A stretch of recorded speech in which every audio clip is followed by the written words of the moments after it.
Muy buenas noches a todos, bienvenidos a la tarde de A24. Buenas noches, buenas tardes, estamos a las 19:30 hasta las 21, arrancando con todo el programa, con mucha información. Obviamente en un ratito vamos a contar qué pasó en el domingo de elecciones, ¿no? En Tucumán, en Corrientes, en Mendoza y en San Luis. Todos festejaron menos Milei. ¿Qué pasó con Milei? Que fue la sorpresa de el magro resultado en Tucumán de Bussi y los festejos del oficialismo en Tucumán y de Juntos por el Cambio en Corrientes, en Mendoza y en San Luis. ¿Qué está pasando en la reconfiguración del escenario político? Y sí, de alguna manera lo que está primando de nuevo es la polarización, lo que decíamos que de alguna manera Milei había venido a romper, ¿no? La idea de que solo podías votar o Juntos por el Cambio o Frente de Todos. Y en este contexto, la opción del rechazo mayoritario que hay en la sociedad al gobierno por la situación económica se canaliza en el Frente, en el Juntos por el Cambio, o si sigue vigente la alternativa Milei, que lo muestra las encuestas muy firmes, pero a la hora de las elecciones provinciales no pasa nada. Es decir, no pasa absolutamente nada, incluso con un referente fuerte como había en Tucumán con Antonio Bussi. Vamos a arrancar con el tema económico, porque fíjense cómo el juego electoral está al rojo vivo en el medio de un escenario muy delicado desde el punto de vista del dólar, de la inflación y de las proyecciones que hay respecto a la devaluación hacia adelante, ¿no? Que viene a cuesta de lo que pasa con los precios, con la inflación. El viernes a la tarde el Banco Central publicó el relevamiento de expectativas de mercado, que es el relevamiento de 60 consultoras privadas, bancos, institutos económicos. Es un relevamiento de expectativas que hacen todos los bancos centrales de la región, que copian de alguna manera lo que hacen los países desarrollados. Existe lo mismo en Uruguay, en Paraguay, en Chile, y el Banco Central de Argentina lo viene haciendo hace tiempo. Y lo que uno está viendo ahí es una impresionante aceleración de las proyecciones de inflación para este año. El relevamiento dio que este año el consenso de pronóstico de las consultoras privadas está ya marcando una inflación de casi 150% en el 2023, ¿no? Dio 148,9%, 150% en 2023. Pero fíjense la curva. Hasta febrero, el consenso de los consultores económicos era que la inflación este año iba a estar alrededor del 100%, más o menos 100%, que era más o menos un poquito más que el 95% del año pasado. Cuando empezó a desbandarse la inflación y llegó al pico del 8,4% en abril, fíjense los últimos 3 meses de proyecciones. Esto es la proyección de marzo, de abril, y esta es la última de mayo. En 3 meses subieron las proyecciones de inflación 50 puntos. Es decir, ya nadie imagina que este año puede cerrar la inflación en 100%, ni en 110%, ni en 115%, sino lo que se está viendo es una inflación del 150%. Es decir, la aceleración se disparó, se demandó las expectativas de inflación hacia adelante. Y de hecho, se me cayó el micrófono, a ver si lo tenemos acá, no importa. ¿Se escucha? Lo importante es que se escuche. Vos. Estoy acá. Si se escucha, no hay problema. Sí. Ahí, Maxi, lo Bueno, importante ahí es que estamos. lo que se ve es una aceleración justamente de la inflación mes a mes. Y vos fíjate que tanto para este mes como para el siguiente, las consultoras están viendo todavía una inflación más alta, cosa que no es convalidada del gobierno, que al contrario, ven que la inflación llegó a un techo, incluso para mayo se habían dado una idea de que podía empezar con 7 la inflación. Bueno, el punto es este, se desbandan las expectativas de inflación. Estamos en una economía que no solamente están todos proyectando que este año va a estar casi alrededor del 150% de inflación, sino que próximos 12 meses, es decir, mirando mayo de este año, 12 meses para adelante, ya incluyendo los primeros meses del próximo gobierno, este mismo relevamiento marca que la inflación va a ser 180%.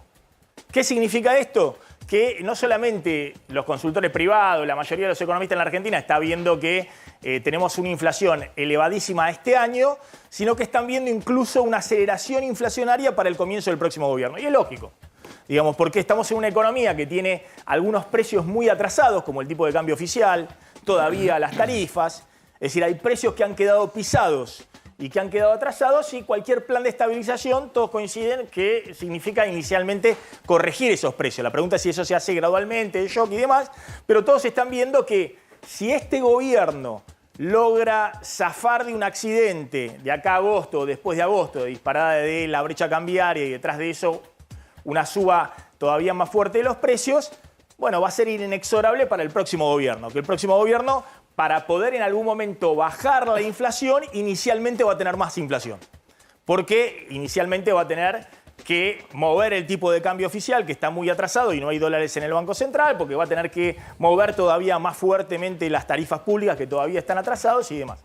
Entonces, ojo, porque la política está jugando al juego electoral de las internas, y la principal responsabilidad en este caso es del oficialismo, que es el que tiene que ordenar su propia interna y gestionar de acá a diciembre.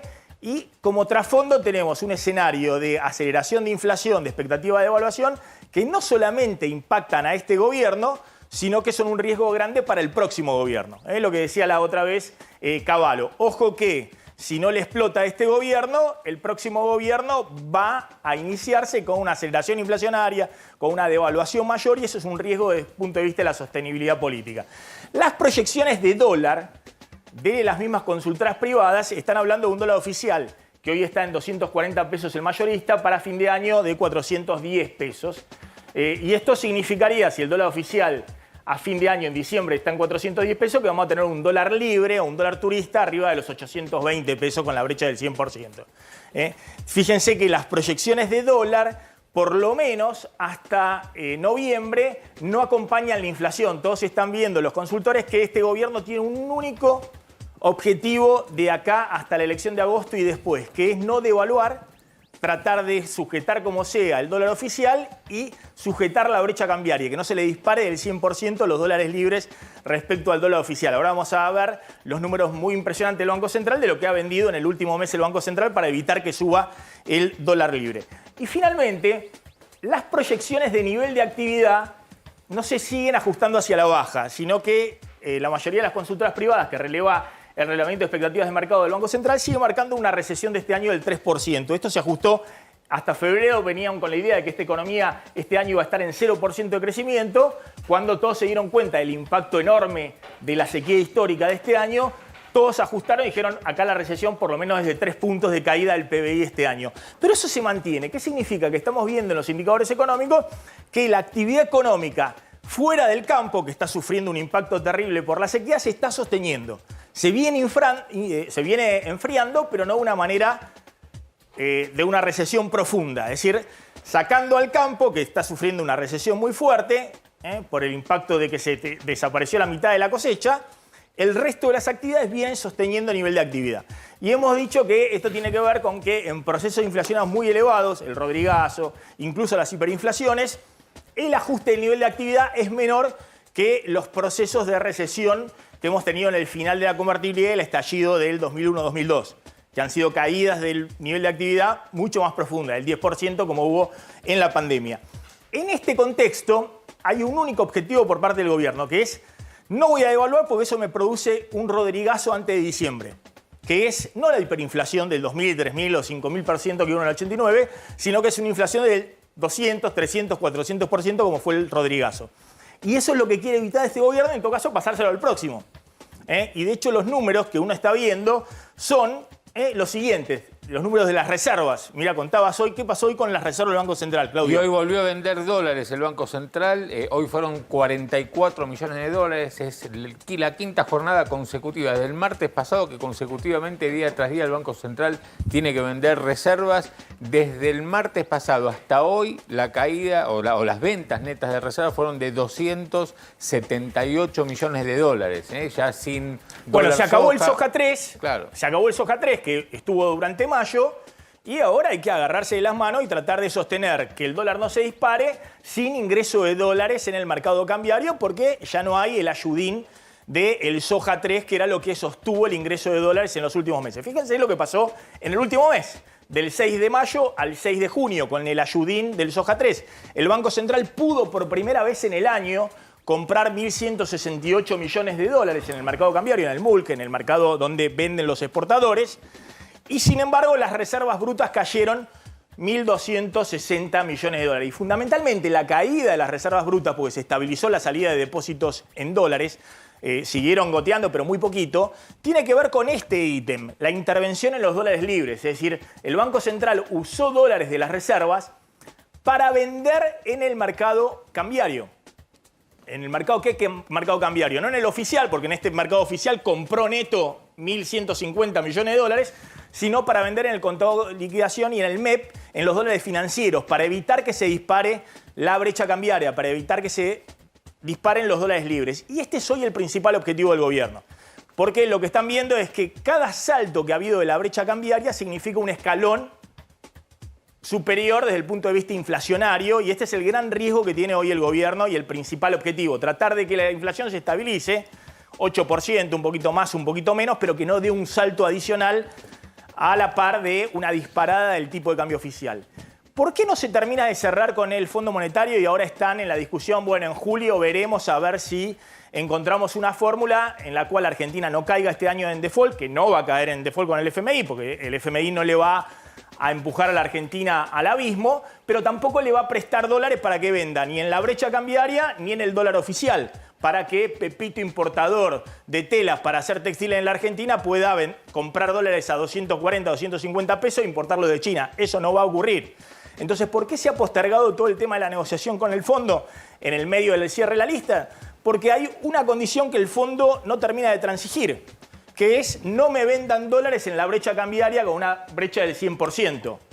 Y el equipo económico ha dicho, si yo no vendo dólares en la brecha y no juego ahí también con los bonos y los dólares de las reservas, se me mueve el dólar libre y detrás de eso se me mueve toda la nominalidad de la economía, toda la inflación y me descalabra el escenario político, económico, social y vaya a saber qué más. Entonces, lo que uno está viendo es una negociación con el fondo que se ha postergado para después del cierre de listas, que es el 24 de junio, que va a encontrar algún tipo de fórmula que signifique que la Argentina sigue con un acuerdo con el fondo light y demás que tendrá que renegociar el próximo gobierno. La Argentina, para que sea una idea, las metas de fines de junio de acumulación de reserva está 10.000 millones de dólares abajo. Eso es insalvable y no hay forma de subsanarlo.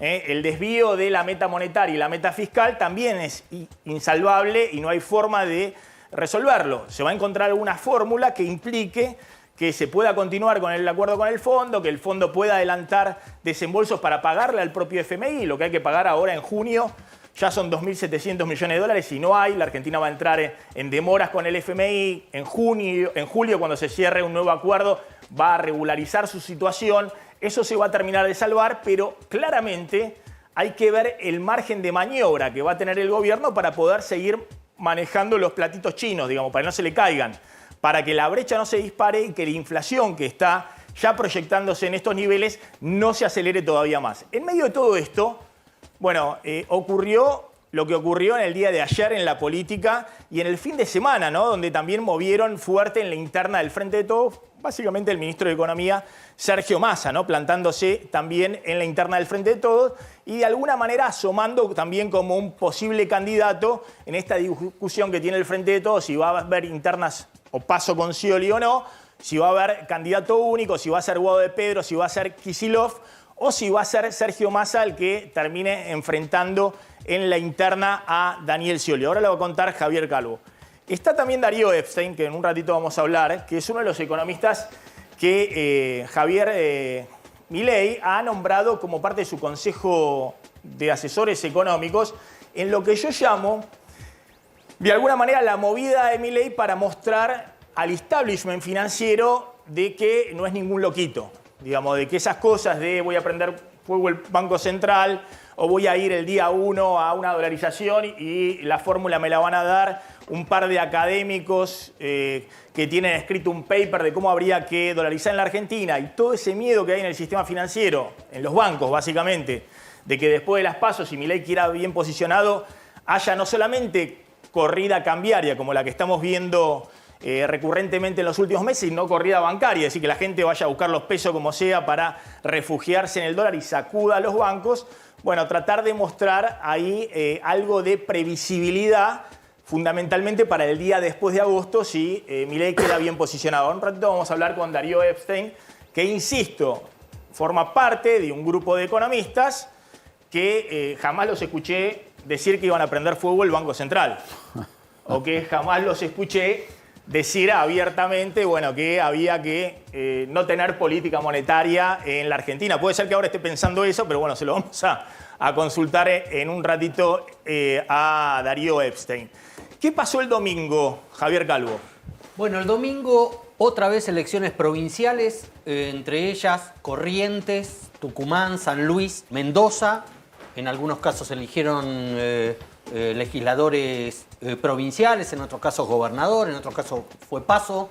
Vamos con los tips más importantes de la jornada de ayer, porque tienen efectos en el día de hoy y tienen efectos en las próximas 48 horas, que es cuando vence el plazo para que las principales coaliciones, los partidos en nuestro país que aspiran a competir en el orden nacional, inscriban las fuerzas que los partidos políticos que integran esos frentes.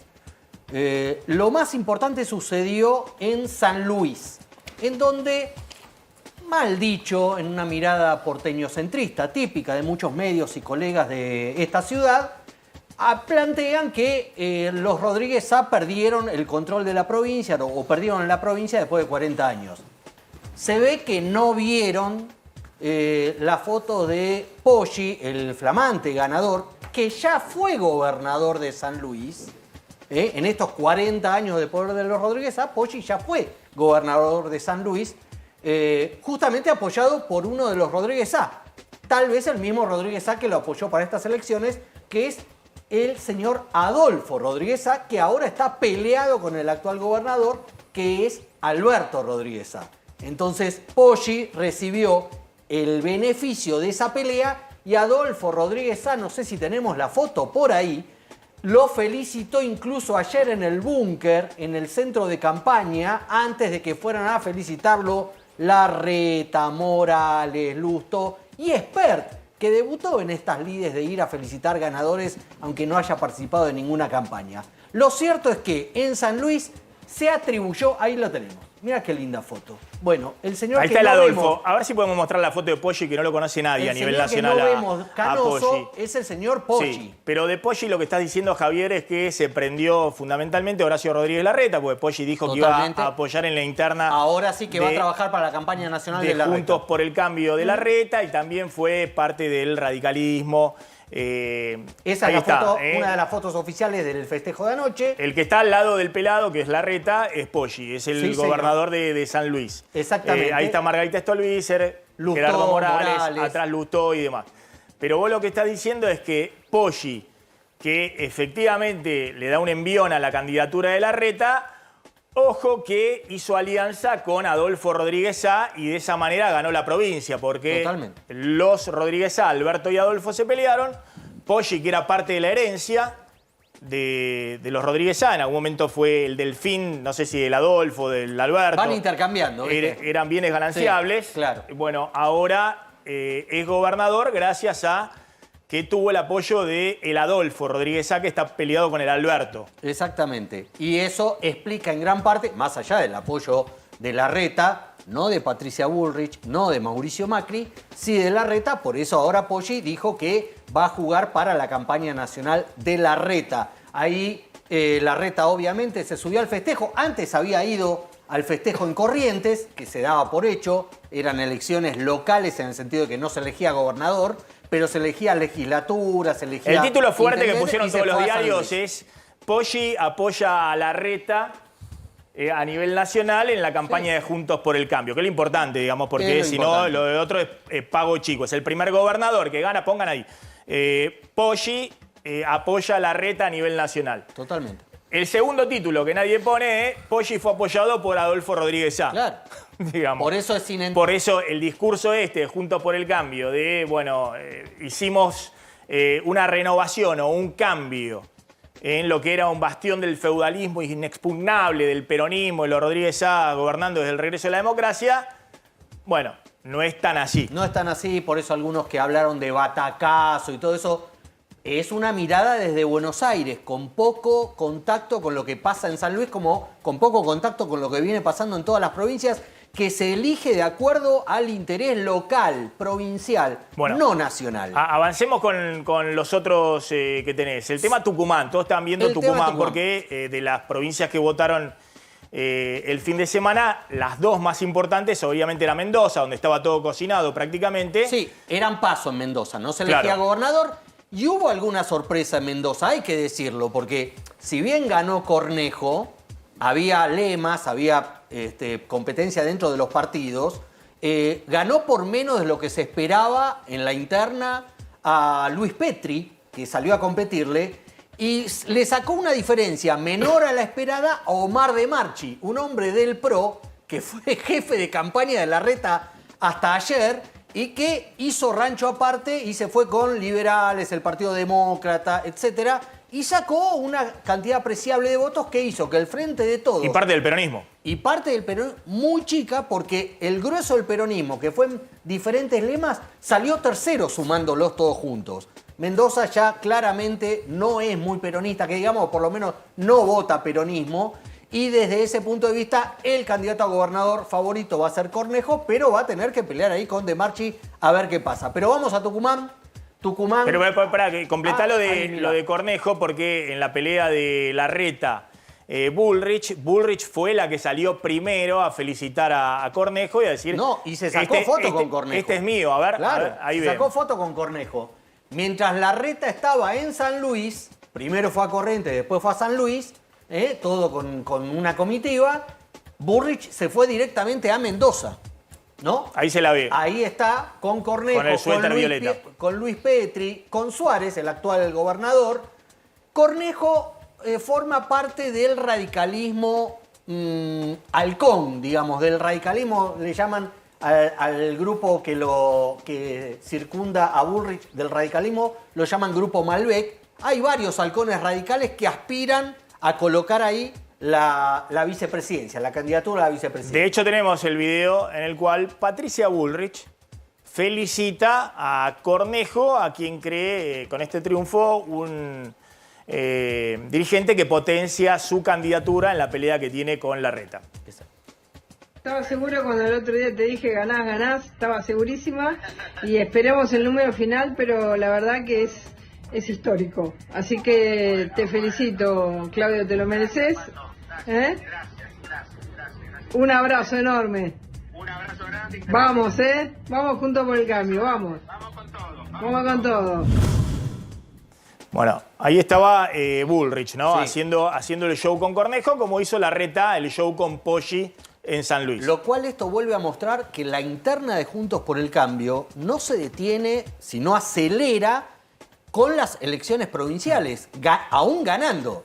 Imagínate cuando si pierden alguna elección provincial fuerte, que no pareciera. Jujuy ganaron con amplitud, Corrientes ganan con amplitud, Mendoza ganan con amplitud. La ciudad de Buenos Aires la van a ganar con amplitud, pero el tema es cuando las papas quemen, y ahí quiero ver cómo se comporta la interna. Y hay un video también de Cornejo hablando del voto castigo. Exactamente. Veamos a ver qué dice Cornejo, el ganador de ayer en Mendoza. Yo creo que cómo desconocer uno y otro efecto, ¿no? Sí creo que se está cayendo a pedazos el gobierno nacional y eso es objetivo, eso es lo que efectivamente está ocurriendo. El mal desempeño del gobierno nacional en materia económica en particular deteriora al Frente de Todos. Ahora también tiene consideraciones locales, ¿no? Las elecciones locales en líneas generales las vienen ganando los oficialismos. Hubo una ratificación del rumbo de la administración provincial y también hubo un fuerte voto castigo al gobierno nacional. Bueno, ahí estaba Cornejo, la interpretación. Vamos a Tucumán. En Tucumán ganó, como se preveía, el oficialismo, Jaldo Mansur. En el Frente de Todos tratan de subirse todos al triunfo, obviamente. Guado de Pedro estuvo en la foto, ahí lo vemos en las imágenes, se fue al festejo. Se daba por hecho, el tema era saber por cuánta diferencia, fue abultada la diferencia. Jaldo fue elegido gobernador. Mansur, que no figuró en la boleta por orden de la Corte, por fallo de la Corte Suprema, pero el festejo fue peronista. De alguna manera... Tenemos ahí los resultados, podemos repasar porque es muy impresionante los votos en Tucumán, ¿no? Porque hay que ver un poco eso también respecto a la cantidad de votos, ¿no? que saca el Frente de Todos. Porque arriba del 50%. ¿Cuánto fue el número? Arriba del 50%, 56. Bueno, 56-57%. ¿Sí? A eso hay que sumarle 10 puntos sacó Alperovich. En 2000. Sí. ¿Por fuera? No. Sí. No fue. Bueno, No. o sea, ahí está el peronismo. Ahí está todo el peronismo junto. Sí. Porque había quedado afuera Alperovich en la anterior. movida de la interna, claro, de la PASO, perdona, claro, ahí había quedado afuera. Sí. O sea, no se suman. ¿Y después quién salió segundo? Juntos por el Cambio. ¿Cuánto sacó? Sacó 35 puntos. ¿Y después quién quedó tercero? Bussi. ¿Y sacó? Casi 4 puntos. 4%. Sí, que había sacado hace 4 años 14%. Se ve que el efecto Milei no cuajó mucho en Tucumán. Bueno, pregunto ahí qué pasó, porque lo que estamos viendo es una provincia que en algún momento, Juntos por el Cambio, sobre todo en el 2005, cuando estaba todo el envión de Macri, llegó a estar casi en paridad con el peronismo y la posibilidad de ganar la provincia. Ahora termina 20 puntos abajo. Sí. 20 puntos abajo. Y quien planteaba que podía ser el contendiente que diera el batacazo, que incluso sacudiera Juntos por el Cambio, sacó 4%. Sí. Ahí sí es una provincia donde Milei hizo campaña para Bussi. De hecho, Bussi se proyectó a nivel nacional. Fíjense, digamos, cómo eran los carteles de campaña, además de que hemos visto acá también todo el tema de la libre portación de armas y el spot de Bussi disparándole a un blanco y demás. Sí. Mostrémoslo, el Bussi haciendo campaña con Milei. Ahí está, ¿ve? Ahí estaban los carteles. Sí. Y Milei es un candidato que en Tucumán, ¿cuánto mide? 30 puntos. 30 puntos. ¿Y cómo se explica que Bussi termina sacando 4%? Es la pregunta. El que tenga la respuesta a eso... A ver, hasta ahora hay un fenómeno que hay que decirlo, creo que Cornejo lo da a entender, que es en las elecciones están ganando todos los oficialismos. Y en las únicas 2 provincias donde no ganaron los oficialismos, ganaron, digamos, pseudo-oficialismo porque son emergentes esos espacios políticos. Poggi en San Luis y Rolo Figueroa en Neuquén. Por lo tanto, daría la sensación que la disconformidad que tiene la sociedad argentina con la política pareciera ser con quienes están en Buenos Aires y administran las líneas generales, sobre todo de la política económica. Con los oficialismos a nivel provincial y a nivel municipal, uno lo que ve es una ratificación de la confianza en esos gobiernos que evidentemente no deben tener una mala gestión y una mala administración si es que la sociedad los confirma, porque de hecho a nivel nacional después terminan votando. Ahora, el peronismo otras en Tucumán es recontra casta. Es casta a la enésima potencia, como es casta el peronismo en La Rioja, que sacó también la alianza de Milei con Menem, no sé cuánto sacó. 15 puntos, es donde más sacó. Bueno. Pero con un Menem no es tanto. Bueno, lo mismo que Menem sacaba el apellido de cualquier Menem en La Rioja, menos Exacto. de 15 puntos, no, sacó 15 puntos. Lo que pasa es que Bussi también es casta. Claro. Ah, Claro. Ese es el problema. Y Menem también es un apellido. Casta. Menem debe ser más casta. Para ir a La Rioja, Martín Menem, el apellido Menem es más casta que Quintela. Entonces, digamos, Para vos se equivoca Milei los armados provinciales. Anoche había varios foros, sobre todo porque es un boom, todos decían, bueno, hasta ahora lo que viene arrasando Milei es en Twitter, en las redes sociales, arrasa. Tiene una viralización impresionante y había muchos foros de liberales, me metía en algunos a escuchar, digamos, ¿no? lo que planteaban, incluso en algunos estaba por ahí paseando Maslatón, digamos, en esos foros. Pero que eran de militantes de Milei, dirigentes que lo apoyan, decían, bueno, ¿qué pasó acá? ¿Qué pasa con el armado? ¿Puede ser eso? ¿Puede ser que las encuestas están marcando algo que después no se traduce en los votos? No, a ver, primero hay que decir que es un proceso interactivo. ¿En qué sentido? Puede ser que las encuestas estén marcando una situación de una relación que tiene una parte del electorado con la figura de Javier Milei, pero que si después eso no se sostiene en éxitos provinciales, cuando llegue el momento de la elección nacional, haya la sensación de que esa candidatura tiene una fragilidad porque después hay que gobernar el país sin gobernadores, sin intendentes, sin diputados, sin senadores. Es una situación muy compleja para cualquier espacio político, sea Juntos por el Cambio, sea el peronismo, y ni hablar una fuerza política nueva. Entonces, bueno, lo que pasa es que la pregunta ¿es posible otro armado? A ver, Ignacio Murúa, hay un comentario. No, a mí me parece que uno de los problemas también que tienen las campañas de Milei a nivel local es confundir lo que es la agenda nacional con la agenda local, ¿no? O sea, esto que mencionabas vos recién de Bussi haciendo campaña con la libre exportación de armas, ¿no? Que es un elemento totalmente foráneo a la agenda social de Argentina, no es algo que los argentinos discutan o estén a favor o que aparezca como una demanda en ningún lado. Hacer una campaña de gobernador en una provincia del norte donde no hay un solo tucumano que te diga sí, mi principal problema es que quiero tener un arma y el gobierno no me deja, es un error estratégico, muy, muy grande. Le pregunto a los dos. Milei explica que estos debacles electorales provinciales es porque él no está en la boleta, que esto va a cambiar en agosto, en las PASO, y en octubre, en las generales, porque en las boletas, en las provincias, él va a estar. ¿Eso tiene algún viso de realidad o forma parte también de una ficción? No, a ver, es posible que la candidatura de Milei tenga mucho mejor performance que la candidatura de Bussi en Tucumán si él va como candidato a presidente. De hecho, Bussi no mide 30 puntos, 35 puntos en Tucumán y Milei sí. La pregunta es si otros umbrales y otras restricciones que operan para las candidaturas presidenciales no lo van a afectar también a Milei. De todas maneras ha habido también un fracaso ahí de las encuestas porque Bussi no está en ninguna encuesta en 4 puntos. No, absolutamente, ninguna encuesta. Digamos, por algo se entusiasma y por algo iba Milei, no va a ir para un candidato de 4 puntos. Si las encuestas le daban 4 puntos, Milei, más allá de que tuviera una amistad con Bussi o una afinidad, creo que trabajó además de asesor de Bussi en el Congreso cuando fue diputado, aún así no va a ir a hacer campaña para un candidato de 4 puntos. Me parece que las encuestas estaban mostrando algo que después no se plasmó en la realidad. Absolutamente. Lo sumo a Darío Epstein, que es economista, pero bueno, a ver. No, ya que están hablando de política, me gustaría hacer una consulta. Si vos mirás lo que pasó en Latinoamérica, a nivel presidencial, perdieron todos los oficialismos. Hay una sola excepción. Si vos mirás a Argentina a nivel distrital o gobernaciones, ganaron todos los oficialismos. O sea, ¿cómo explican esa contradicción entre los gobiernos provinciales en Argentina y todo lo que pasó en Latinoamérica? Porque perdieron todos los partidos, todo el oficialismo, los partidos incumbentes que estaban a cargo del Poder Ejecutivo. Hay una contradicción tremenda con lo que está pasando acá. Más o menos. A ver. ¿Por qué? A ver, Darío, para mí, ¿no?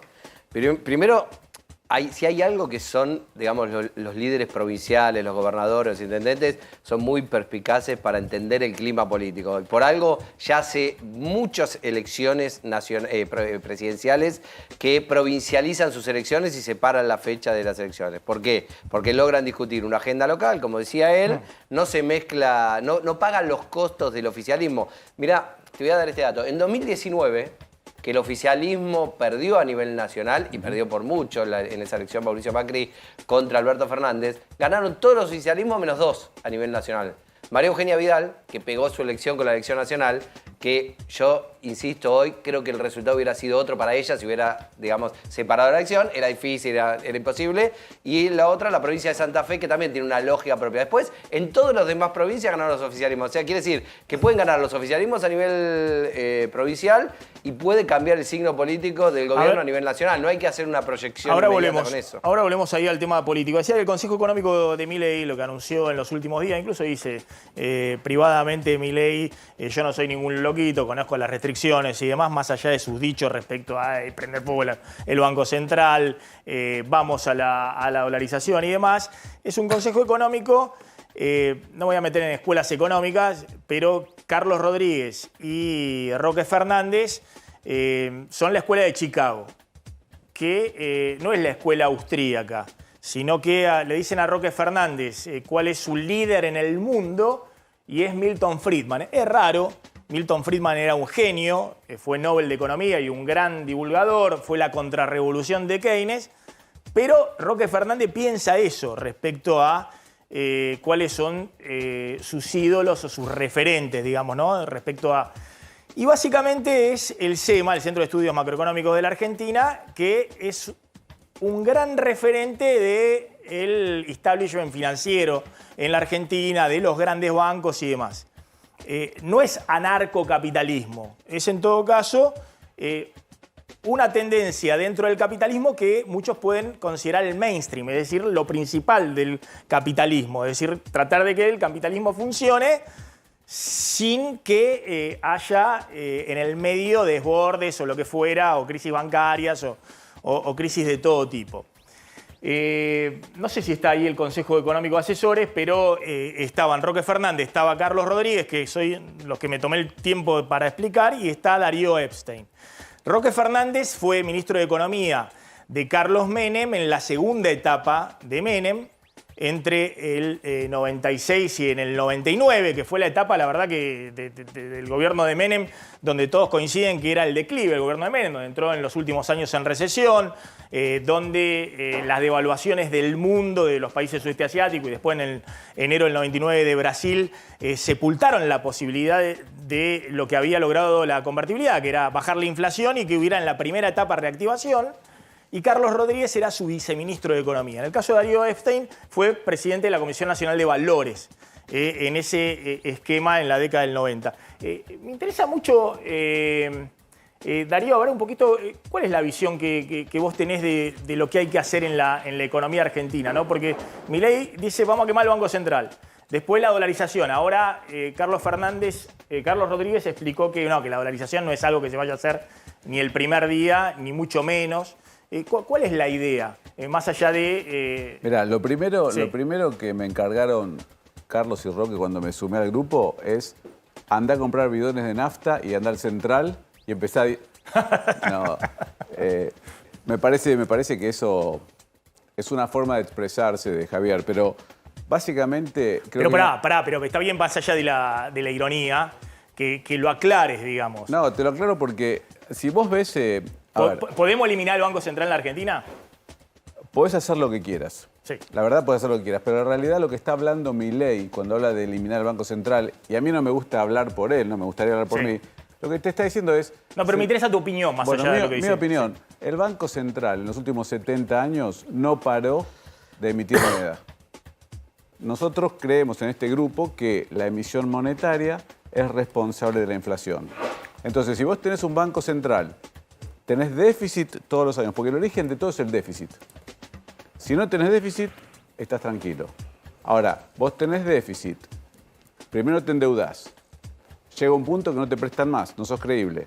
Entonces empezás a usar la maquinita y emitís, y emitís, y emitís. Eso es lo que hace el Banco Central en Argentina. Pero el Banco Central tiene otras funciones. El Banco Central es el superintendente de entidades financieras, es el que vos tenés un sistema financiero que funciona, tenés bancos, cooperativas de préstamo, tenés un montón de entidades que tienen regulación prudencial, que tienen que ser fiscalizadas, que tienen que cumplir con determinadas normativas. Bueno, la superintendencia tiene sí o sí que mirar eso y vos precisás un banco central o una superintendencia que regule eso porque el crédito es clave en cualquier esquema productivo, en cualquier clúster de producción que vos quieras armar, es clave el crédito. Pero la pregunta que te hago tiene que ver con esto, ¿no? Todos los economistas dicen que Argentina tiene un problema, que no puede financiar ya su déficit fiscal. Argentina no puede tener déficit fiscal. Hay otros países que pueden tener déficit fiscal. Sí. Estados Unidos tiene déficit fiscal, la mayoría de los países latinoamericanos hoy tienen déficit fiscal. Argentina no puede, porque no tiene forma de financiación. Entonces digo, yo lo soluciono. Terminemos con el Banco Central, que es la maquinita de emitir peso, y ya no vamos a tener déficit fiscal. Bueno, no, por eso... No es poner al revés, es poner el carro delante de los caballos. Por eso te digo. Los economistas llaman la dominancia fiscal. No, pero es decir, para que la gente entienda... Vos eliminás el Banco Central y no tenés déficit fiscal, explícame eso. Es así. A ver, hoy a la mañana me hizo una entrevista otro grupo y se centraron en la dolarización.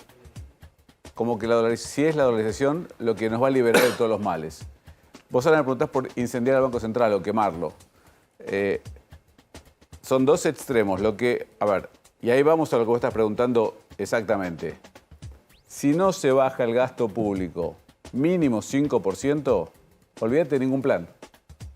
Olvídate de dolarización, olvídate de Banco Central, olvídate de todo. Hoy tenés un déficit fiscal que es el 5% del PBI, donde tenés 2,5% de gastos operativos y 2,5% de intereses. O sea, el primario es 2,5%, iba a ser menos, pero como consecuencia de lo que pasó en Argentina con la sequía va a ser 2,5%, y tenés otro 2,5% de intereses. Si vos no eliminás eso, no hablemos de nada.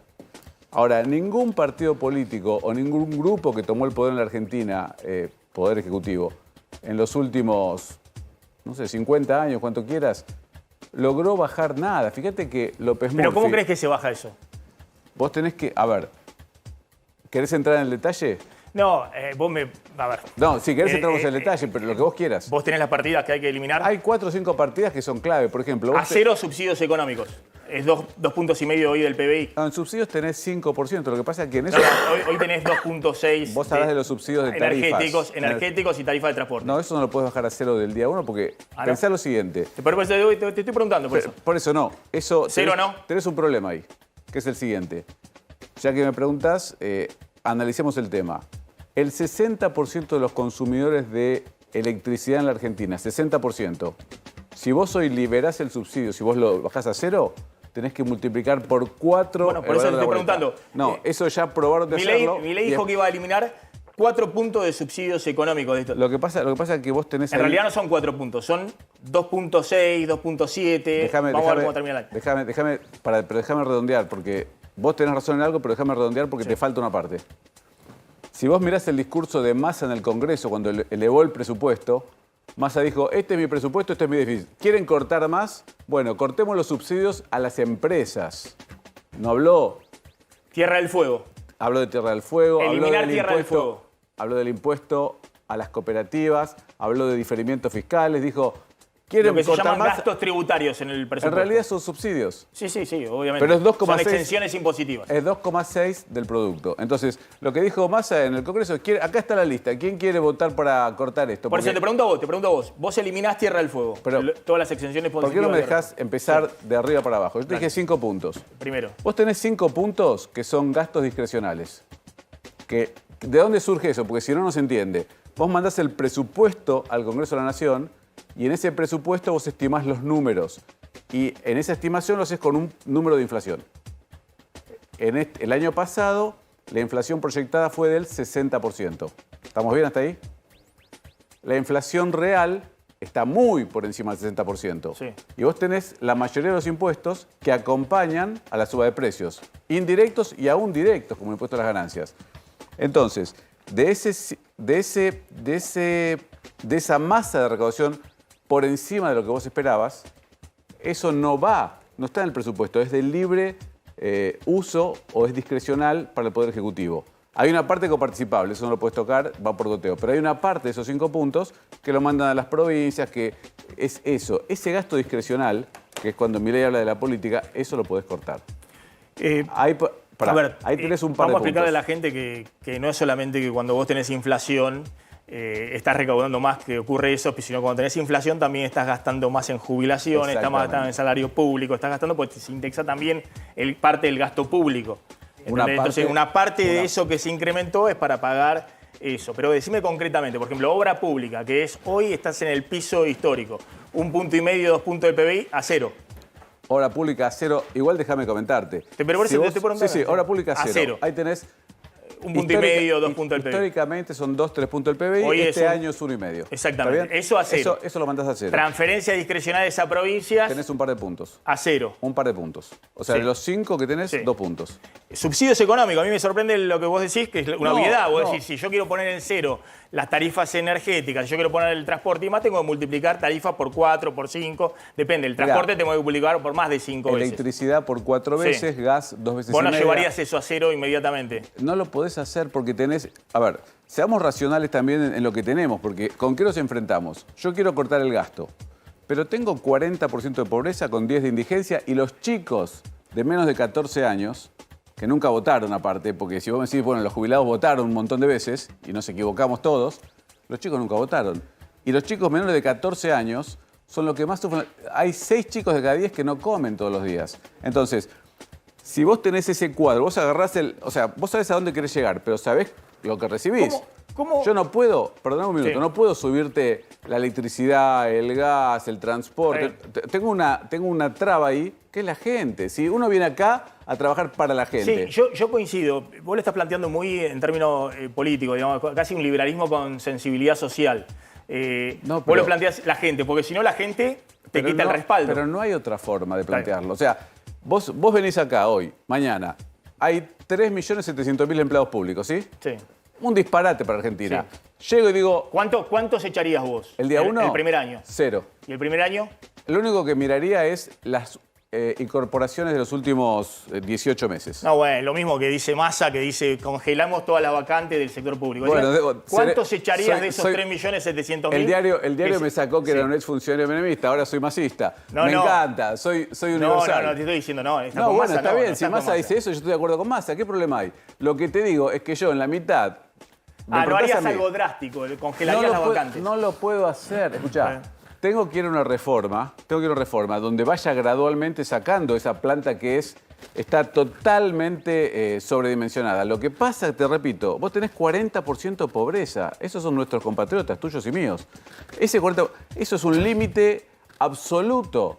O sea, pensalo socialmente. ¿Qué haces con eso? Y aparte de lo que es más interesante, te estoy diciendo que tengo partidas para cortar, para llegar al 5% sin tocar a esa gente. Público. Entonces, ¿para qué lo voy a hacer? Sin tocar empleo público. Igualmente, los 3.700.000 empleados suman nación, provincia y municipio. Obviamente, el gobierno nacional solo tiene una partecita de eso, no puede actuar sobre provincia y municipio, que son autónomas. El gobierno nacional tiene la menor parte. Sí. Estoy de acuerdo contigo. Sí. Lo que sí te digo es, de vuelta, es algo que tiene... A ver, si el país quiere salir adelante, no hay un gobierno nacional y una provincia y un municipio.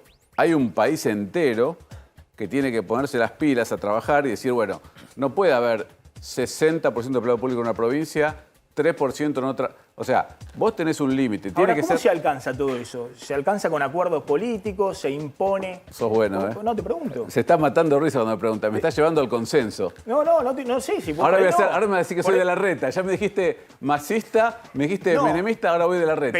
Pensé que me decía, mirá, hay 3.700.000 empleados públicos, por lo menos vamos a echar 1 millón el primer año. Mirá, porque no puede ser que haya 3.700.000. Me decís, no, la sensibilidad social voy a hacer como anunció Massa, congelar las vacantes. No, decir que no entren nuevos empleos públicos. Pará. Seamos también, vos fuiste muy claro y yo te voy a ser claro. Sí. Vos me dijiste 3.700.000 empleados públicos.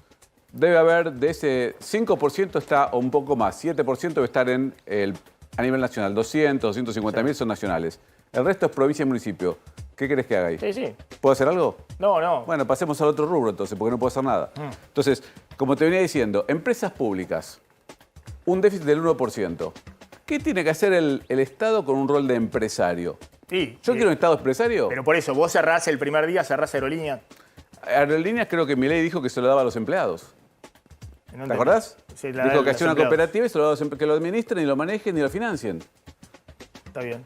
Es como haría, digamos, la izquierda, la cooperativa de izquierda, digamos, que le da a los empleados la fábrica recuperada, digamos. Si funciona, una mezcla de, ahora de nuevo comunismo sui generis, digamos. Ahora me gusta, ahora soy del Caño. Sí. Te digo, en esta entrevista pasé por todos los lugares. Pero te digo, ¿viste la fábrica recuperada que la quiebra el empresario y hacen una cooperativa? Perfectamente. Ahora, te digo, lo que tenés que pensar es lo siguiente, el país necesita conectividad urgente. No quiero más un país encerrado con una aerolínea que pierde 300, 400 millones de... No, quiero cielos abiertos. Y tampoco quiero subsidiar el pasaje mío cuando voy a Miami, cuando voy a Europa, ya sea por trabajo o por placer. ¿Por qué me tiene que pagar la gente a mí una parte de mi pasaje cuando la aerolínea pierde? ¿Por qué? ¿Por qué el Estado empresario? ¿Por qué el Estado en AISA? Y ahora me vas a decir que no soy más menemista. Ese discurso, pero por eso, ese discurso ya está ocupado por Juntos por el Cambio, lo que decía Juntos por el Cambio, digamos. Juntos por el Cambio. Cielos abiertos, las low cost, todo eso. ¿Y qué pasó con todo eso? Pero yo pensé que venía con Milei una propuesta más disruptiva en lo económico. Bueno, una cosa es decir, vos me dijiste, dolarización el primer día no. El Banco Central... No te dije dolarización el primer día no. Vos lo acabas de decir. Yo no dije eso. Bueno, lo dijo Carlos Rodríguez. A ver, Carlos, Roque y yo somos asesores, nosotros tomamos decisiones. ¿Vos crees que dolarización se puede aplicar el primer día? Hoy estuve reunido largo y tendido con Ocampo, con Emilio. Yo hasta esa reunión venía medio escéptico. El hombre armó una estructura financiera extraordinaria. Él se tomó la molestia de cortar transversalmente todas las áreas del Estado. Vos tenés una deuda externa, una deuda global de 400 millones de dólares, pero tenés 130 millones en manos del Estado. El tipo hizo un trabajo, perdón, el tipo no, el profesional, hizo un trabajo con una estructura muy compleja, armando un pass-through, muy parecido a un plan Brady. No quiero entrar en los detalles técnicos porque si no, nosotros nos vamos a aburrir.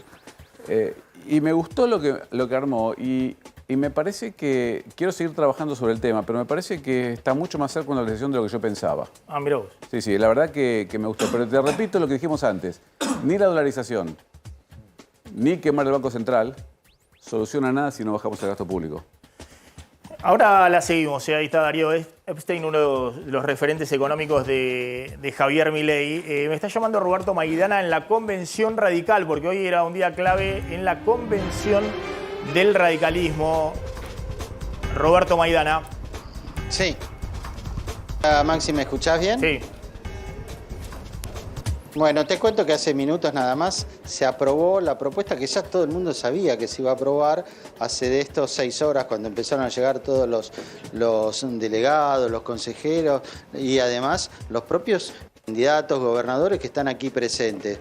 ¿En qué consiste? En ratificar la pertenencia de la Unión Cívica Radical a Juntos por el Cambio, ampliar esta participación, pero habrá que ver de qué manera. Por ejemplo, el radicalismo de Córdoba no quiere saber nada de Schiaretti hasta que no se cumpla la elección de la provincia de Córdoba. Pero lo concreto es que todavía ahora está hablando Lustó.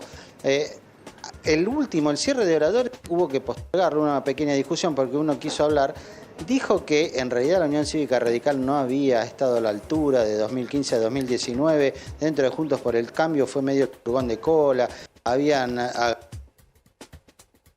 Bueno, ahí se me quedó. Dale, complétalo, Javier. Es un paso que da la Convención Radical que habilita la postura del presidente del partido, Gerardo Morales, en acuerdo con Horacio Rodríguez Larreta de seguir abriendo la coalición. No solamente a José Luis Espert, que ya está dentro, sino sobre todo a el gringo Schiaretti, al peronismo federal, Randazzo, Bocio, etcétera, siguen las firmas, con lo cual no se va a llegar la incorporación a concretar para las PASO, porque las coaliciones, insisto, cierran en 48 horas, pero sí con vistas a un acuerdo amplio. Había algún sector del radicalismo que quería vetar el ingreso de peronistas al espacio, pero está claro que con este documento que se aprobó se le da vía libre a Morales y a Larreta para que sigan adelante. Y te pregunto solo una cosa, esta convención, lo que aprueba es que va a haber un candidato del radicalismo también, o el radicalismo va a ser el furgón de cola. Están buscando a ver si se meten como vice de Larreta o de Bullrich. Pero mirá si van a someter a votación que van a ser furgón de cola. Se tiran la silla como siempre. No, le dan libertad el radicalismo a en las convenciones siempre ha tenido discusiones. En otra época era uno de los partidos que definía en la convención los candidatos que podían competir en una interna o un candidato único. No, en este caso habilitan obviamente a que haya candidatos presidenciales radicales. El que todavía no hay manera de que se baje es Facundo Manes. Pero habilitan a la conducción del radicalismo, encarnada por su presidente Gerardo Morales, que ya tiene casi todo arreglado con Horacio Rodríguez Larreta para ser su candidato a vice, a que encare las negociaciones. Probablemente el radicalismo tenga una fórmula presidencial encabezada por Manes, pero que va a ser como la de Ernesto Sanz en 2015, por la galería. Bueno, atención, fíjense este número de la canasta de clase media, 342.000 pesos en la ciudad de Buenos Aires para hacer una clase media con Justiniani. Claro, sí, muy sí. justa. Sí. De hecho, no incluye la posibilidad de alquiler. Esta canasta de 342.565 pesos es un 7% más que en el mes de abril, pero si uno compara con mayo del año pasado, un 122,7% adicional.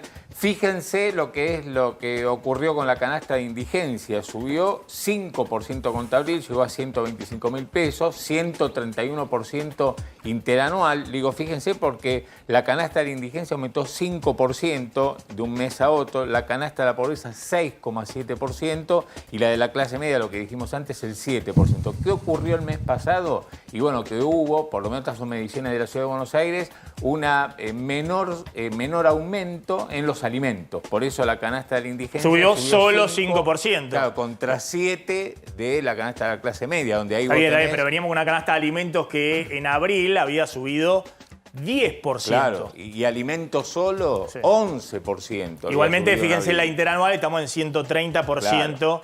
de la inflación de la indigencia, ¿no? De la canasta básica de alimentos. Lo que ocurrió esta canasta en 2023 va a tender a 150, 160%. Ese va a ser el dato de, lo que ocurrió de la inflación de alimentos este año. Vamos a ver qué dice el INDEC pasado mañana. Sí. Es que los alimentos corrieron por detrás de los servicios.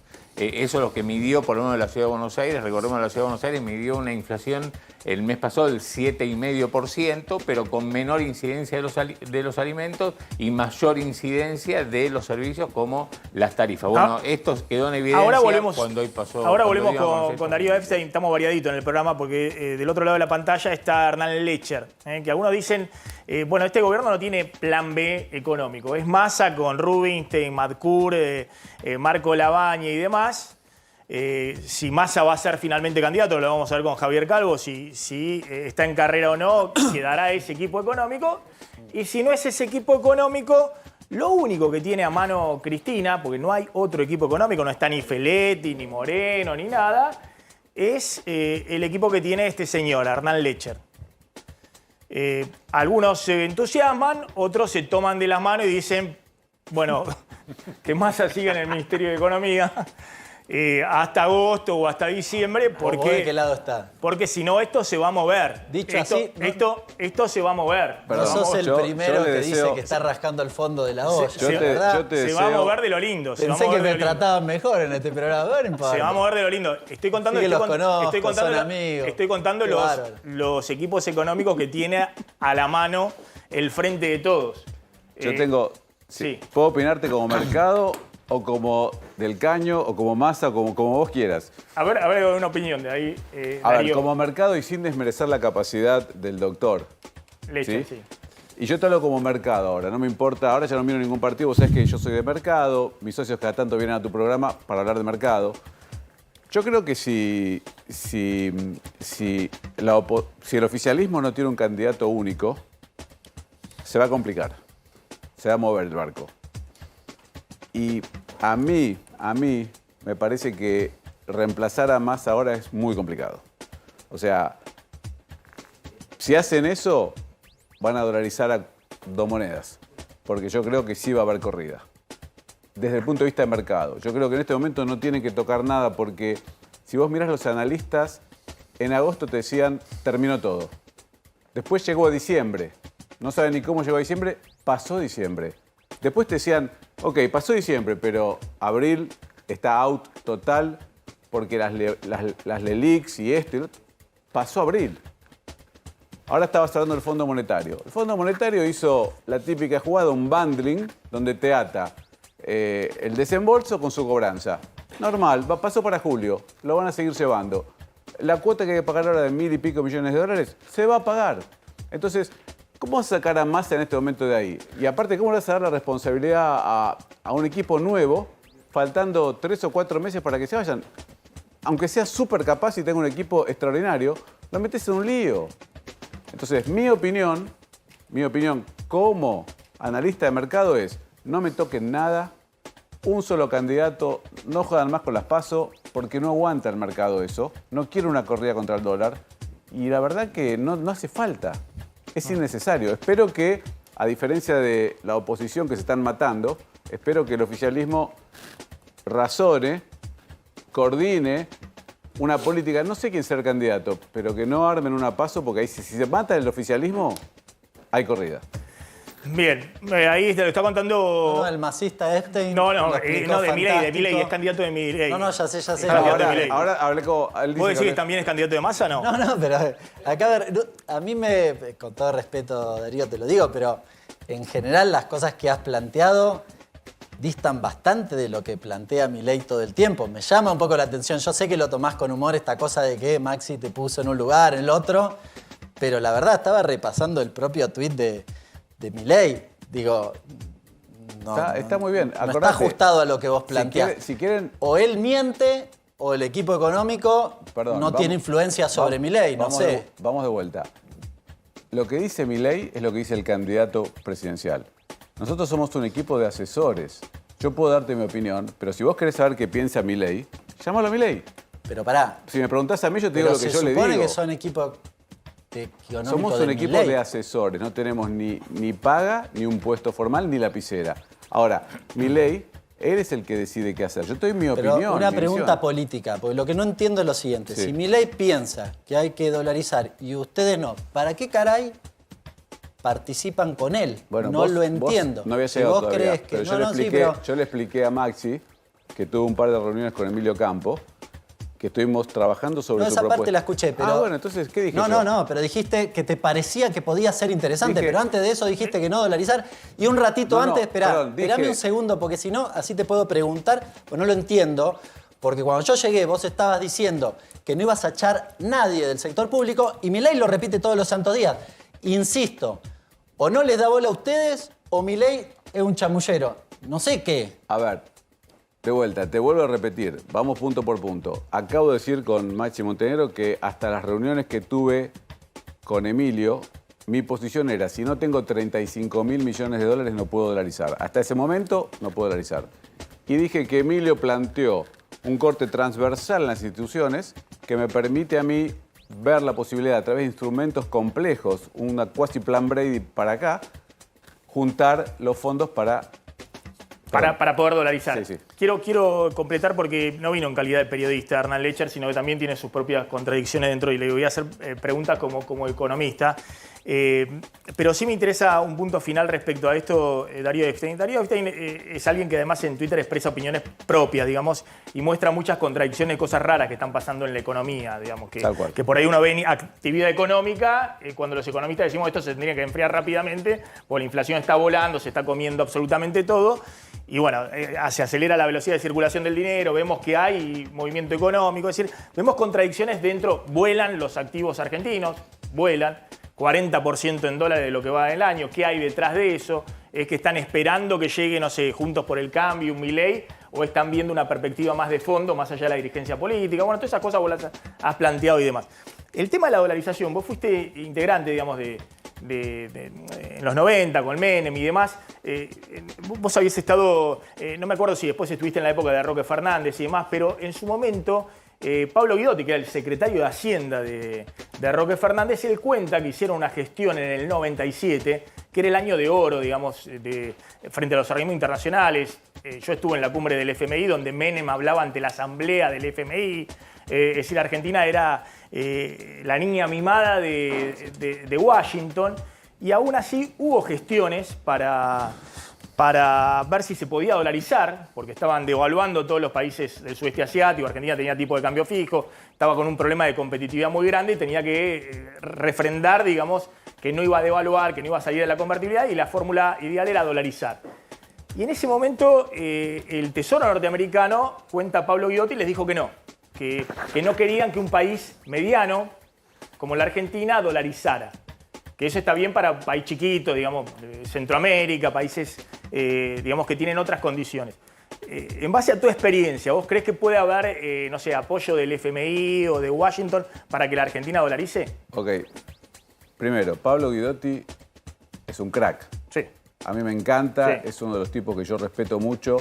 Es correcto, cuando vos estabas en la convertibilidad y en la mitad de la convertibilidad tuviste el tequila, que tuviste una corrida que te llevó el 17% de los depósitos en dólares. Después de eso dijeron, bueno, pará, ¿hay algo mejor? ¿Podemos dar un paso más adelante? Roque Fernández estaba de acuerdo. Fue Guidotti y el Tesoro le habrá dado indicación, no sé qué pasó en esas charlas. Lo que sí te digo también, mirá el ejemplo de Ecuador. Ecuador no pidió permiso, Ecuador dolarizó. ¿Ok? O sea, en realidad tenés varias alternativas. Vos no vas a golpear la puerta y decir, che, quiero dolarizar.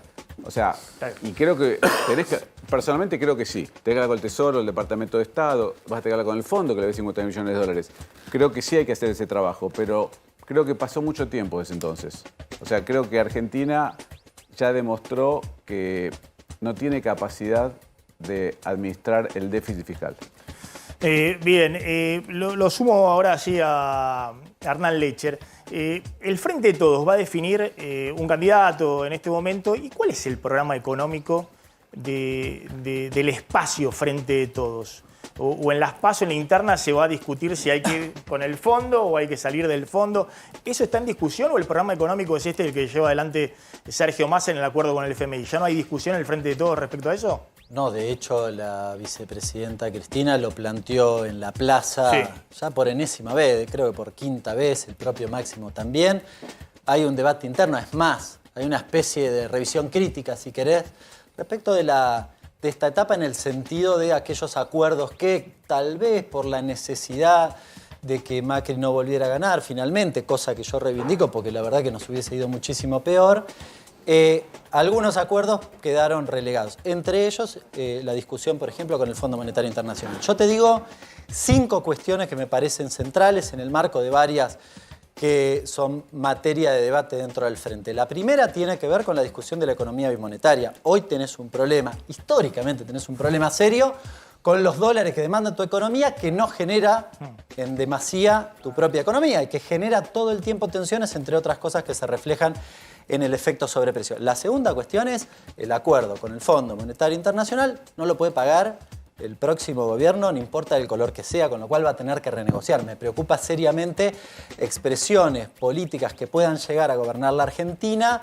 que tienen una política, una mirada muy genuflexa con el Fondo Monetario y con el poder económico en general, que pretendan discutir con el FMI qué hacemos en la etapa que viene. Pero no hay un problema previo a eso, a lo que opina la oposición, que eventualmente puede llegar a gobernar el 10 de diciembre, sino que es que este gobierno está gobernando. Entonces, ¿vos ves que es legítimo en este momento, cuando le falta 7 meses para terminar el gobierno, que estén discutiendo a cielo abierto en una interna si la política económica es esta, la del final de su gobierno, o es otra? No es algo. Pero vos me preguntaste si dentro del Frente había discusión. Sí, bueno, yo te lo cuento. Pero yo te pregunto, ¿eso no puede afectar la gobernabilidad de acá a diciembre, que pueda haber una corrida? No por lo que diga Milei o Epstein o Juntos por el Cambio, sino por lo que dicen internamente dentro del Frente de Todos. Comparto, lo que sí comparto con Epstein es el rol que tiene el equipo económico hoy en la dinámica de la economía, de una economía muy atravesada por los dólares que no tiene por la sequía. Estamos hablando de que quizás en el proceso histórico de mayor acumulación de balanza comercial superavitaria consecutiva de 3 años consecutivos de aproximadamente 15.000 millones de dólares. No sé cuántas veces en la historia argentina pasó algo así. Y vos estás hablando de que la sequía te come 20.000 millones. Digo, para dimensionar el problema en el que estás en este momento. Entonces, el equipo económico hoy tiene sobre sus espaldas contener o conseguir los dólares para que ese escenario tenga el efecto negativo menor posible. De hecho, algunos indicadores, yo sé que acá en general se pone poco sobre relieve, pero en el último, hace menos del viernes pasado creo que salieron los datos de empleo, 20.000 puestos de trabajo registrados. ¿La línea económica del Frente de Todos es la que marca el ministro de Economía, Sergio Massa, o no? ¿O está discutida esa línea dentro? En esta etapa, yo con el equipo económico hoy comparto de que en materia inflacionaria, que es probablemente lo que más le preocupa a la gente que está del otro lado, el diagnóstico principal reside o está vinculado a los dólares que no tenés de la sequía y el efecto que eso tiene sobre tu matriz económica a través de tensiones cambiarias y demás. La otra cuestión que comparto con el equipo económico, que está a todas las luces expresándose, es el rol que tienen los oligopolios en este compendio. Mira, salió la inflación de la Ciudad de Buenos Aires, 7,5 hace unos días atrás. ¿Sabes cuánto aumentó el azúcar? Sector francamente oligopólico, ustedes saben de qué estoy hablando. 31%. ¿Sabes cuánto aumentó en términos interanuales? 170%. ¿Qué diferencia? Los 60 puntos de diferencia entre 110, supongamos, de inflación y 170. ¿Qué lo explica? ¿Qué pasó? ¿Qué pasó para que Ledesma aumente eso? Nada. Bueno, ahí hay un rol. Yo creo que el Estado tiene un rol en esa cuestión. Y es más, podría extrapolarlo. Tengo acá los gráficos de las ganancias exorbitantes que han tenido las grandes empresas. Lo que te pregunto finalmente, mirá, Hernán, lo que te pregunto finalmente... Mirá las ganancias, 250.000 millones de dólares por año. Todos los años ganan. Además, llama la atención porque con Cristina ganaron más que con Macri. Pero bueno, eso... No llama la atención. No llama. Bueno. Yo escribí un libro donde la transferencia de utilidades... El problema es que estos 500, que buena parte de estas 500 empresas reivindica la política que está acá. Eso quizás es lo que llama la atención. Pero no llama la atención. Yo escribí un libro en el cual contaba que la máxima transferencia de utilidad y dividendo al exterior de las multinacionales se dio en el proceso del kirchnerismo. Esto no es eso. Te estoy contando otra cosa. Te estoy contando la transferencia. Y eso es válido. Es hacer esa ganancia en dólares y transferirla al exterior hasta que se dieron cuenta de que se quedaban sin dólares. Dos indicadores. 2012. Está bien, tengo una pregunta, porque más allá de todas estas cosas que ustedes siempre plantean y demás, que claramente la Argentina... Y es que no son el problema macroeconómico de la Argentina. Bueno, esa es tu mirada, qué sé yo. Pero es la mirada del ministro de Economía, ¿si no? No es la mirada del ministro de Economía. El ministro de Economía cree que la sequía es una cosa secundaria, Maxi, ¿en serio? ¿Cómo? ¿En serio? ¿El ministro de Economía cree que el problema de la sequía es una cosa secundaria? No. ¿En serio? No, pero ¿qué me estás planteando lo de la sequía? Te estoy diciendo los oligopolios como causante de la inflación. Pero la Argentina tiene 120% de inflación porque tiene oligopolios. El secretario de Comercio acaba de multar a empresas oligopólicas. Lo hizo ayer. A empresas, hoy, peor, porque es lunes. A empresas oligopólicas porque básicamente... Sí, tenemos un informe con eso. Slotnick tiene un informe con eso, pero a ver, la pregunta... Vos me decís que el equipo económico dice que no lo entiendo. Pero no si hace un acuerdo con el FMI... Massa es uno y Tombolini es otro, pero si hace un acuerdo con el FMI, por eso le preguntaba el tema de fondo, para achicar el déficit fiscal, reducir la emisión monetaria, encauzar mínimamente la macro, que después se desbanda por la sequía. Pero si hace eso es porque piensa que el problema inflacionario es un problema macroeconómico, que no es si le pongo una multa a Coto, que hoy se la pusieron, no sé si a Coto, ¿a quién le puso la multa? Decir rápidamente. Procter & Gamble, Molinos, Arcor y Sancor. Bueno, Molinos, Procter & Gamble, Arcor y Sancor. Ahí están, con multa por 180 millones de pesos. Ahora, eso no te resuelve la inflación. Pero vos creés que yo pienso que es solo eso. O sea, todo lo que hablé hace 10 minutos. Yo te pregunté cuál es el problema. Te dije, el problema principal son los dólares. Cuando dije sequía me dijiste, no, pero estoy hablando de los oligopolios. Bueno, te puse los dos sobre la mesa. Y si querés agregamos otros que comparto. Yo Javier, creo... para cerrar, a ver, para cerrar. Porque yo le pregunto a... Más allá de que puede tener contradicciones Epstein, Milei y esto que el otro, más o menos tienen una línea. Está claro una línea, pero me estás hablando en serio. Dale, dijo todo lo contrario que Milei. Y a él no le cuestionás, me cuestionás a mí. Es insólito, Maxi. No, perdón, pero es insólito. Él más o menos que te citó a Del Caño, y lo dijiste vos, te citó al Del Caño, y te citó a Larreta, y no le cuestionás las contradicciones, no dijo nada de lo que dice Milei. Iba a completar. Dijo. Tienen una contradicción. Y cuando le preguntamos dijo, en realidad yo soy un asesor, todavía no sé, no tengo nada que ver. Bueno, no sé, es un montón. Vino acá como asesor. Ahora, a mí me cuestionás cuando te explico qué hace el equipo económico. ¿Me dejás completar? En todo caso tendrán contradicciones, cómo lo van a implementar, si la dolarización, si el recorte del gasto público, qué van a... Pero tienen en claro que hay que recortar el gasto público, achicar el déficit fiscal, tienen en claro que es un problema macroeconómico de Argentina. Cuando yo te pregunto a vos, ¿cuál es la orientación económica del Frente de Todos? Si es la de Massa, que claramente tiene una orientación, porque por algo hizo un acuerdo con el fondo, que en el acuerdo del fondo yo no he visto una sola línea donde diga... Maxi, el acuerdo con el fondo lo hizo Macri, se continuó y en todo caso Massa está administrando ese acuerdo que después renovó Guzmán. No lo hizo Massa. ¿Estamos bien? Entonces... No lo hizo Massa. A ver, pero esto es un dato objetivo de la realidad. No lo invento yo, ¿eh? El que trajo el fondo fue Macri, el que renovó el acuerdo fue Guzmán. Vos sabés que yo estoy en la crítica de ese acuerdo y Massa te diría que está más cerca de eso. No importa, preguntáselo a él. Pero la verdad, está administrando ese acuerdo. Bien. Mi mirada y una parte del Frente tal vez creemos que ese acuerdo hay que rediscutirlo.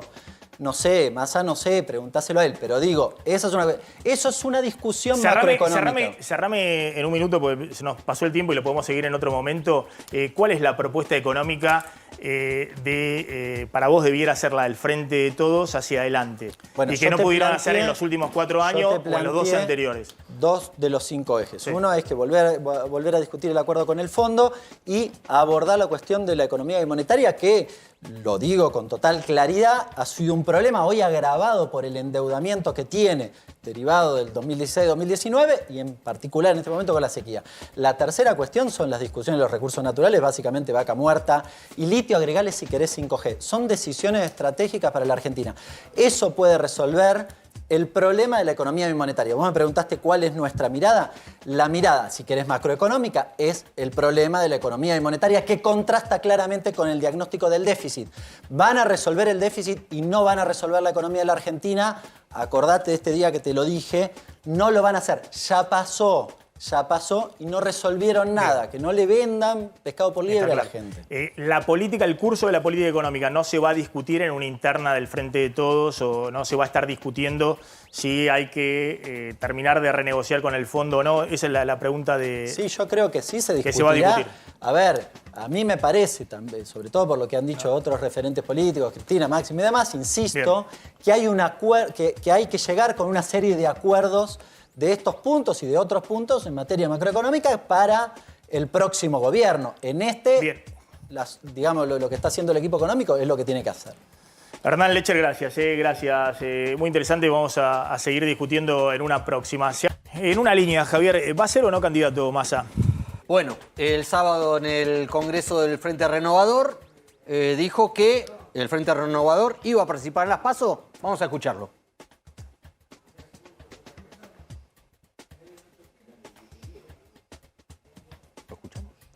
¿No lo escuchamos? Bueno, la frase fue: si hay paso, el Frente Renovador va a estar. A ver. Creo que lo mejor para la Argentina y para el Frente de Todos es la unidad. Pero si se decide que haya paso, anótennos en las PASO, ahí vamos a estar. Anótennos que también vamos a estar.